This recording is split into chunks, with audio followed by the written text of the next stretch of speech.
Hello everybody and welcome to Lights Up, the official WNBL podcast. I'm Grantley Bernard. Alongside me is two-time WNBL Championship captain Desi Globitz. Desi, round 4 of the season and some really great games. Yeah, there was some really good games.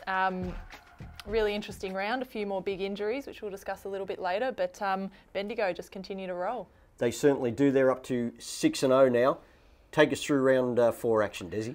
So round 4 started with the Sydney Flames losing at home to the Logan Thunder, 79-87. Another 20-point game there from Katie Ebzery.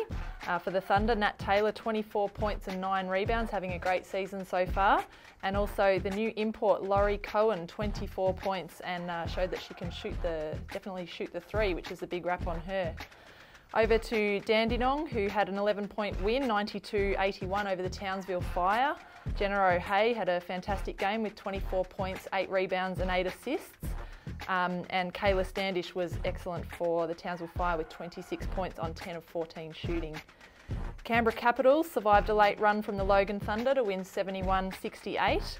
Nicole Hunt having her probably best game for the season so far with 20 points. Emma Langford doing a great job for the Logan Thunder with 24 points and 10 rebounds. They cut the gap from 14 to 3 points in the last couple of minutes of that game. Probably, I think, the game of the round, the Bendigo Spirit, 82, defeated the Dandenong Rangers 80 with a 3 to Kelly Wilson in the dying seconds of the game to give them that win. The usual suspects for the Spirit, Gabe Richards, 18 points and 10 rebounds, Christy Harrower, 18 points and 6 assists. Kath McLeod had a fantastic game for the Rangers with 21 points and 7 assists. The Bulleen Boomers finally got a comfortable win, 87-59 over the Townsville Fire for Townsville's second loss of the weekend. Elise Penaluna doing a great job on comeback from a knee injury with 18 points, and 4 in double figures for the Boomers was a good overall result from the team. West Coast Waves in the last game of the round lost by 10 points to the Adelaide Lightning, 65-75. Really missed Deanna Smith with some scoring power there. Nat Burton had 16 points and 10 rebounds. With a spread of scorers from the Lightning, but Jo Hill, who doesn't seem to know that she's getting older, just keeps plugging along. 14 points for Jo Hill and a good win for the Lightning.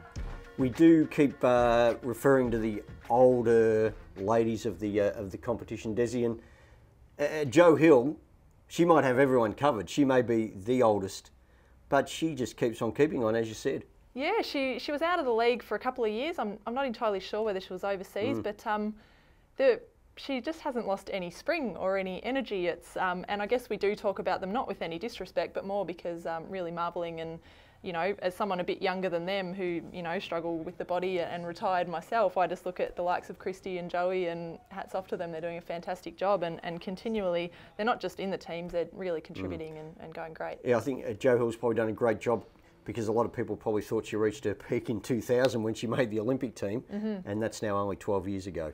Only 12 years ago, yes. So doing a great job. You touched on the Dandenong Rangers and the Bendigo Spirit.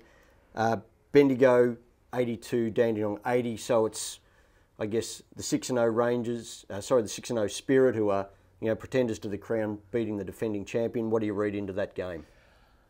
I think Dandenong were probably up against it, having lost Krista Phillips to an injury the night before, which probably made me think on paper Bendigo perhaps a little bit more comfortably than they did.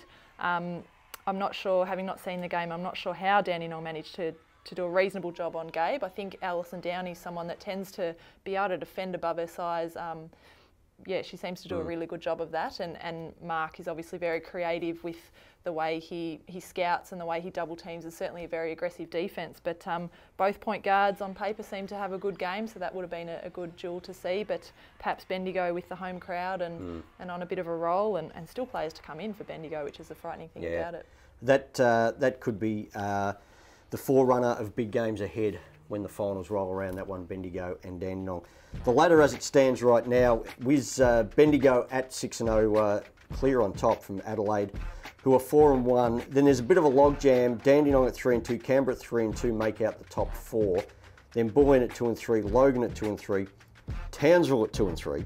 Then West Coast at 1-4, and Sydney are the lonesome team at the bottom, yet to get a win, Desi, at 0-5. A little bit of trouble for Sydney there, not yet on the board, and a lot of injury concerns as well. So they do have their concerns, and they've got a tough one coming up against the Canberra Capitals this Friday night. But we will talk more about that in coming episodes of Lights Up.